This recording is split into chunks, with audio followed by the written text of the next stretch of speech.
प्रभाग क्रमांक 2 मधील नगरसेविका शालन शिंदे यांनी जिल्हा मध्यवर्ती कारागृहातून ऑनलाईन माध्यमाद्वारे महापालिकेच्या सभेस उपस्थिती लावली।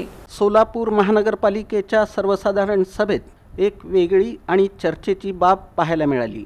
प्रभाग क्रमांक 2 मधील नगरसेविका शालन शिंदे यांनी जिल्हा मध्यवर्ती कारागृहातून ऑनलाईन माध्यमाद्वारे सभेला उपस्थिती लावली। महापालिकेच्या इतिहासात प्रथमच एखाद्या नगरसेविकेला कारागृहातून महासभेत सहभागी होण्यासाठी विशेष तांत्रिक व्यवस्था करण्यात आली। यासाठी महापालिका सभागृह तसंच जिल्हा मध्यवर्ती कारागृह इथं वेब कॅमेऱ्यासह आवश्यक ऑनलाईन प्रणाली उभारण्यात आली होती।